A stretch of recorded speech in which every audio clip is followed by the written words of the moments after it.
Welcome to MK study lounge. अस्सलाम वालेकुम students.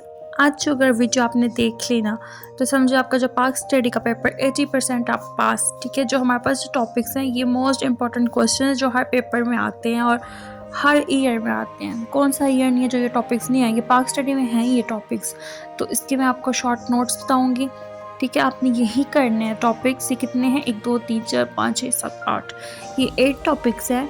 तो मैं आपको इसके ना ब्रीफली आपको एक्सप्लेन कर दूंगी ताकि आपको आइडिया हो जाए। एंड जो आप पेपर में जाएं, अगर आप कुछ भूल भी गए हैं तो आप खुद लिख लें ताकि आपको हो कि मैंने ये सुना था एंड आपको आ जाएगा। I am damn sure. First topic है हमारे पास टू नेशन थ्योरी। ठीक है, टू नेशन थ्योरी जो बेसिकली इसका मतलब क्या है? इसका मतलब है हिंदू और मुसलमान दो अलग अलग कौमें हैं। ठीक है, ये आप याद रख लें। टू नेशन थ्योरी का मतलब भी यही है कि दो कौमें अलग अलग अपनी पहचान रखती हैं, जैसे कि रिलीजन्स, कल्चर, सकाफत, रहना सहना, उनकी लैंग्वेज, रस्म व रवाज, उनका लाइफस्टाइल बिल्कुल मुख्तलिफ है। तो मुस्लिम अपने अलग आइडेंटिटी रखना चाहते थे।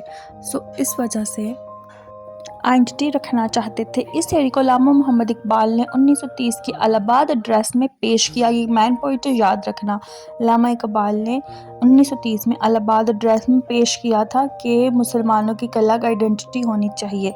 इसी थ्योरी की बुनियाद पर पाकिस्तान का ख्याल पैदा हुआ। ठीक है, इसके जो मैन ग्लॉसरी पॉइंट्स हैं वो हैं अलग कौमियत, अलग पहचान, अलग वतन मीन्स पाकिस्तान।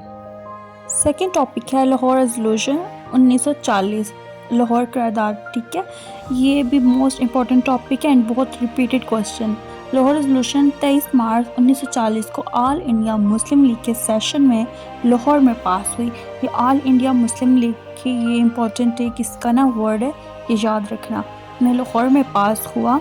ठीक है, ऑल इंडिया मुस्लिम लीग का सेशन जो है, तो इस रेजोल्यूशन में मुसलमान जो मुस्लिम्स के लिए अलग ममालिक का स्टेट्स बनाने का मुतालबा किया गया इस रेजोल्यूशन में। ठीक है, अलग स्टेट्स मुसलमानों के लिए होनी चाहिए, उसका मुतालबा किया था। ये पाकिस्तान की तरफ बढ़ने वाला पहला कदम था। पाकिस्तान की तरफ बढ़ने वाला पहला कदम था और इस रेजोल्यूशन की कायद आज़म मोहम्मद अली जिन्ना ने पेश किया। तो याद रखने वाली कौन सी चीज़ है? 23 मार्च 1940, एक नया सफ़र, एक नई मंजिल, पाकिस्तान। थर्ड टॉपिक है कायद आज़म मोहम्मद अली जिन्ना। ये बहुत बेसिक सा टॉपिक है जो कि हम बचपन से पढ़ते आ रहे हैं। ठीक है, ये तो सब जानते हैं, हमारे पाकिस्तान हीरो हैं कायद आज़म पाकिस्तान के। ठीक है, उनके असल जो उनका नाम मोहम्मद अली जिन्ना है और ये उन मुसलमानों को जो ना इकट्ठा जो किया है और उनके जो हकूक़ की आवाज़ उठाई वो भी कायद आज़म मोहम्मद अली जिन्ना उठाई है। उन्होंने टू नेशन थ्योरी के लिए बहुत मजबूत किया। उन्होंने टू नेशन थ्योरी को कायद आज़म मोहम्मद अली जिन्ना ने ही मजबूत किया। उनकी लीडरशिप और कोशिश से 14 अगस्त 1947 को पाकिस्तान वजूद में आया।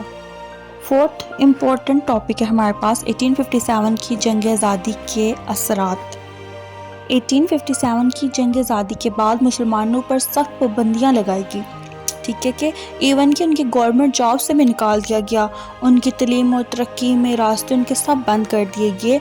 और जो अंग्रेज़ों ने डिवाइड एंड रूल की जो पॉलिसी है उसको अपनाया और मुसलमानों की सियासी और माशी दोनों मतलब उनको कमज़ोर कर दिया। वहाँ से जो है ना मुसलमानों की ना कमज़ोरी की शुरुआत हो गई, उनकी माशी और सियासी कमज़ोरी की शुरुआत यहीं से हुई। ठीक है, तो 1857 एक जंग जिसने मुसलमानों की ज़िंदगी बदल दी।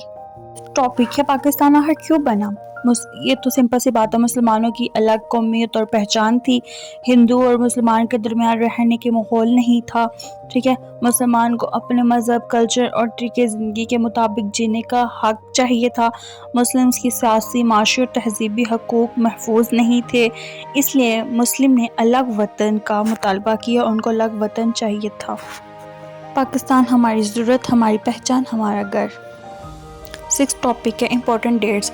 ये MCQs वाइज भी बहुत इंपॉर्टेंट है, शॉर्ट क्वेश्चन आंसर्स के लिए भी। तो 1857 में क्या था? जंग आज़ादी थी जो कि अंग्रेज़ों से जंग वगैरह हुई थी। ठीक है, 1906 में ऑल इंडिया मुस्लिम लीग की बुनियाद रखेगी। 1923 में अल्लामा इकबाल का इलाहाबाद एड्रेस। 1940 में लाहौर रेजोल्यूशन जिसमें लाहौर करारदाद पेश की गई, जिसने किसने की थी? कायद आज़म ने की थी। 1947 को पाकिस्तान का क़याम हुआ।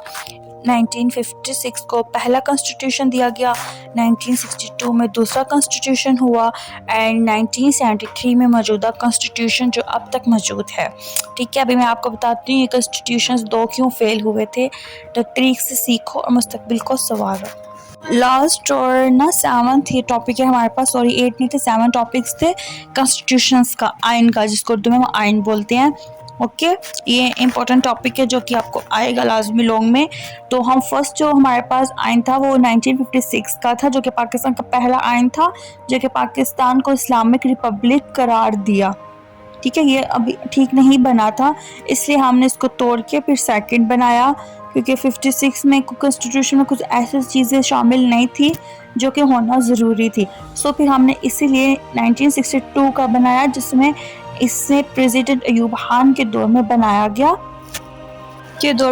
गया अगर मैं आपको इसको एलेबरेट करके बताऊँ तो वीडियो बहुत लंबी चली जाएगी, आगे बहुत लंबी चली गई है।